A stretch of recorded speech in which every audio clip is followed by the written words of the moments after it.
What is SCP-3? Known as the Biological Motherboard, SCP-3 is designated as a Euclid class object.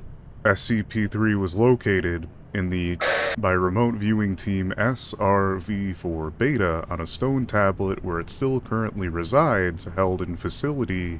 It is not known to date if the object itself was trying to make itself detectable. 3 consists of 2 related components of separate origin, referred to as 3-1 and 3-2.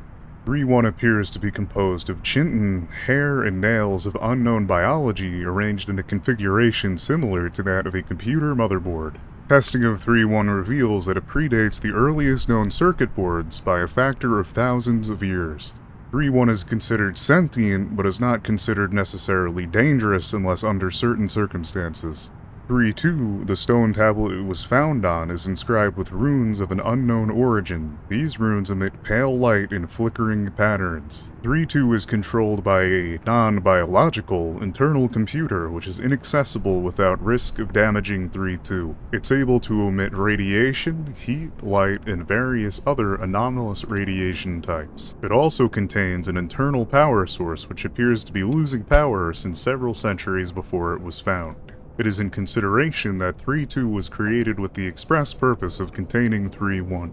Information partially interpreted from 3-2 may refer to a potential future or past restructuring event caused by 3-1. Despite its own efforts to be found, it is currently not thought that 3-2 is sentient based on a lack of reaction to different testing procedures. When 3 drops below the temperature of 35°C, both of the components react. 3-1 enters a growth state where it experiences an exponential increase in mass. This stage consists of 2 sub-stages. In both stages, 3-1 partially fuels its growth by converting any matter around it, starting with any surrounding inorganic material including atmospheric elements, then moving to non-living organic material including dead skin, hair, keratin, and more. The first stage will always be the same. 3-1 will increase its mass, then take a form similar to a brittle starfish of approximately 15 meters in diameter, including what appears to be a central processor in the middle of the star formation. It will then form sensory organs that appear to scan its surrounding environment and will partially convert the areas around it into an unidentified anomalous substance, with 3-2 seemingly being immune to conversion. The second stage changes its growth. When 3-1 comes into contact with living organic material, 3-1 appears to mimic itself off the material and will attempt communication with the organism that it mimics. In this stage, 3-1 may pause, slow, or change its growth, and will convert materials into similar structures, anomalously altering their physical makeup. While growth is consistent in the first stage, in the second stage the rate is diminished by 20 to 90% as long as 3-1 remains in contact with living organic material. This is dependent on the complexity of the organism in contact with 3-1. 3-1 appears to devote a large amount of its processing power to analysis of the living organic material.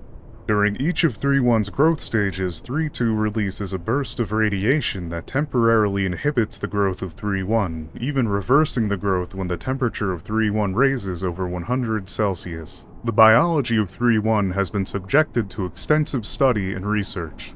Significant elements have been identified similar to SCP-1512 and SCP-2756, with no confirmed connection. SCP-3 is to be maintained at a constant temperature of no less than 35 Celsius and ideally kept above 100 Celsius. No living multicellular organisms of Category 4 or higher complexity may be allowed to come in contact with 3. In event of a total power failure and 3-1 begins to increase in mass, assigned personnel must engage in skin contact with 3-1 in hopes to keep it above its critical temperature. However, this contact must still be maintained, even in the event of 3 reaching activation, until at least Stage 2 of growth. Personnel who enter 3's containment area must be first examined for body parasites of Category 4 or higher complexity, and sterilized of such parasites if present. All personnel who have come into physical contact with 3-1 are to immediately report for sterilization afterwards.